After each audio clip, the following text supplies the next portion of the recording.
I think it was around 2011 you retired from professional figure skating, and your coaching career really took off. I'm sure you helped coaching in a sport like skating. You were involved and had experience, but after then you started leading pairs to U.S. nationals and stuff. So I'm sure that's kind of what led you to the Blue Jackets. Maybe the community kind of blending together. Did they reach out to you? Did you apply for a job? How did it kind of go down and getting on the Blue Jackets? Yeah, it's an interesting story. At the time, I was dating a girl that was from Columbus, Ohio. So when I was off the ship, I'd come here and just visit and be around this community. And at that time, the Blue Jackets were 10, 11 years old. So a very young hockey market. I'd go to the rink, and not much was going on. Like during the day, you get some drop in hockey. You get some kids for like a shinny like session. It'd be like 6 kids out there.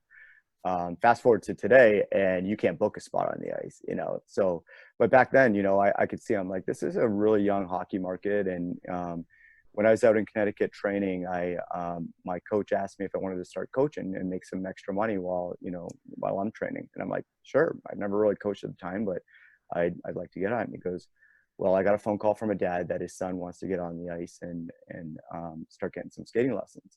So I said, sure, let's get him going. And kid comes on the ice, and he's a roller hockey player, never really touched ice before, and he wants to make the high school hockey team that next year. So we get him on the ice, and roller hockey and hockey are similar, but there are some big differences when you're going from one to the other. And I say to his dad afterwards, I'm like, he's gonna have to come in here like 3-4 times a week if he really wants to make that team. So they're like, absolutely, whatever it was. So my first lesson with him, he's looking at me, I'm looking at him. He goes, what do you want me to do? And I'm like, I don't know. And it was, I was like, oh wait, I got to coach you. I've never done this. I've been coached for let's say 18 years now. So I start thinking, I'm like, what made me good? What makes my skating so good and fluid? And so he was my first kind of test student. He was learning from me, but I was also learning my craft. And long story short, that after that summer, he made the JV team. 3 years later after that, he was the captain of the high school, the varsity team, and he went on his way. But it was the first time that I'm like, I think I have something here. I think I had some amazing coaches along the way to teach me what I needed to know, but also my understanding of the blade, body awareness, and just passing that on. So when I first came back to Columbus, like I said, in 2011, I was like, all right, well, let's start this. And I started getting a couple students and starting to prove myself what I could do. And the kids were excelling fast. And people started taking notice of that. So I'd get, more kids that wanted in, higher level kids. And like I said, it's a small hockey market, and a lot of the ex-Jackets still stick in town here. And I got to know some of the scouts and things. And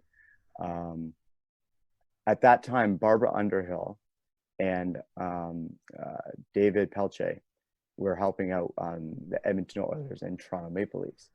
And the Windsor Star put a big article on David Pelche saying that he started doing it with the Edmonton Oilers. My dad cuts out the paper and sends it to me. And he calls me up on the phone, or sorry, he took a picture and sends it, texts it to me. And he goes, son, get on this. You have this. And at that time, I was still trying to prove myself. And I'm like, Dad, it's gonna, it'll work its well. He goes, just get on it. So what I did was take that picture, call my friend. He's a scout for the Blue Jackets. I said, hey, we've talked about this before. You know what I can do. And he goes, all right. 2 days later, I had an interview with the Blue Jackets. And I had an interview with Chris Clark, who at that time was the development coach. And he had a phenomenal career. He played in Washington, 30 goals scored in the league. Great player. Ended his career for the Blue Jackets. And so we're sitting there at Tim Hortons, of all places, and we're just talking. I'm telling him my story and my understanding of the blade and skating and my philosophy on skating. And he goes, okay. He goes, you have your gear in your car? I'm like, yeah. He goes, let's jump on the ice and see what we can do.